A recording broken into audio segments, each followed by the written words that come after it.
हर हर महादेव, हर हर महादेव, हर हर महादेव। तो हम पढ़ रहे हैं सावन महात्म 11वां अध्याय। भोले बाबा, पाठ पढ़ने में उच्चारण में कोई गलती हो गई हो तो उसके लिए हमें क्षमा करेंगे। और अब हम पाठ शुरू करते हैं। महात्म है 11वां अध्याय, तिथि महात्म्य, प्रतिपदा एवं द्वितीय का व्रत। श्री सनत कुमार जी ने भगवान शंकर से इच्छा प्रकट की, हे प्रभु, आपने मुझे सब वारों का महात्म्य बताया, अब मुझे तिथि महात्म्य के बारे में जानने की इच्छा हो रही है। श्री उमापति बोले, हे सनत कुमार, श्रावण का महीना मुझे सब महीनों में सबसे अधिक प्रिय है। श्रावण मास की प्रतिपदा यदि सोमवार को पड़ती है तो श्रावण मास में 5 सोमवार होंगे। ऐसा होने पर यह रोटक व्रत कहलाता है। उस दिन मनुष्य को व्रत रखना चाहिए। यह 3.5 मास का भी होता है। रोटक व्रत लक्ष्मी की वृद्धि करने वाला, सब कामनों को पूर्ण करने वाला और समस्त सिद्धियों को देने वाला है। अब मैं तुमको रोटक व्रत को करने का विधान बताता हूँ। श्रावण मास की शुक्ल पक्ष की प्रतिपदा को प्रातः उठकर रोटक व्रत करने का इस प्रकार संकल्प करना चाहिए, आज से मैं रोटक व्रत करूंगा। हे जगत गुरु, मुझ पर कृपा करे। इस प्रकार संकल्प कर प्रतिदिन मेरा भगवान शंकर पूजन करना चाहिए। अखंडित बेलपत्र, तुलसी पत्र, नील कमल, कमल, कलहार, कुसुम, चंपा, मालती, कुंद, अर्क आदि पुष्पों तथा अनेक प्रकार के ऋतुकालीन फूलों से धूप दीप नैवेद्य तथा अनेक प्रकार के फलों से पूजा करनी चाहिए। पुष्पहार 5 नाम से 5 रोटक बनाने चाहिए। उनमें से 2 रोटक ब्राह्मण को देने चाहिए। 1 रोटक नैवेद्य के रूप में मुझे समर्पित करना चाहिए।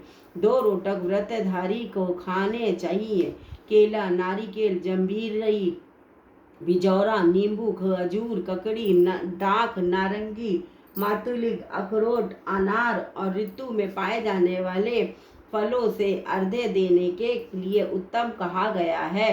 इस व्रत को पूर्ण कर लेने पर सब कामना पूरी हो जाती है। हे सनत कुमार, अब इस व्रत को का पुण्य फल सुनो। जितना फल 7 समुद्र पर्यंत भूमि दान करने से मिलता है, उतना ही फल इस व्रत को विधि पूर्वक करने से प्राप्त हो जाता है। इस व्रत को 5 वर्ष तक करने से अतुल धन संपत्ति प्राप्त होती है। उसके उद्यापन में सोने के 2 रोटक बनाने चाहिए। पहले दिन अधिवासन करके अन्य दिनों में प्रातः काल शिव मंत्र द्वारा घी और तथा बेल पत्रों से हवन करना चाहिए। इस प्रकार व्रत करने से मनुष्य की सब मनोकामना पूरी होती है।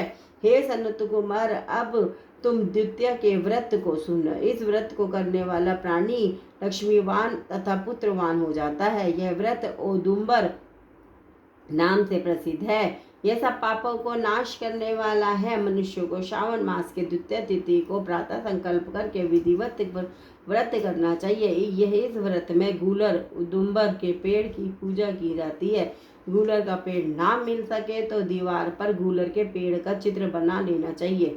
अर्चन विधि। हे उदुम्बर, आपको नमस्कार है। हे हेम पुष्पक, आपको नमस्कार है। जंतु फल युक्त लाल अंड तुल्य शली युक्त आपको नमस्कार है। इसके बाद शिव तथा शुक्र की पूजा करनी चाहिए। गूलर के 33 फलों से 11 फल ब्राह्मण को, 11 फल देवता को और शेष 11 फल को स्वयं ग्रहण कर खाने चाहिए। इस दिन अन्न नहीं खाना चाहिए। रात में शुक्र और मेरा भगवान शंकर अर्चन करते हुए जागरण करना चाहिए। इस प्रकार यह व्रत 11 वर्ष तक करे, फिर उद्यापन करे। उद्यापन में सोने का फल, पुष्प, पत्ते आदि से के साथ गूलर का पेड़ बनवा कर उसमें स्वर्ण की बनी हुई शुक्र तथा मेरी मूर्तियां रखकर पूजन करना चाहिए। दूसरे दिन प्रातःकाल छोटे छोटे गूलर के फलों से 108 हवन करें। उदुम्बर की लकड़ी। जय जय श्री राधे।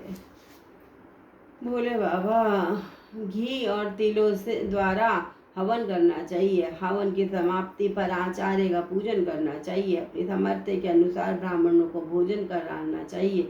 फल परिणाम। जिस प्रकार गूलर का पेड़ फलों से लदा रहता है, उसी प्रकार व्रती के यहाँ भी बहुत से पुत्र होते हैं और तथा वंश वृद्धि होती है। उसे कभी धन धान्य की कमी नहीं होती। 12वां अध्याय अब कल पढ़ेंगे।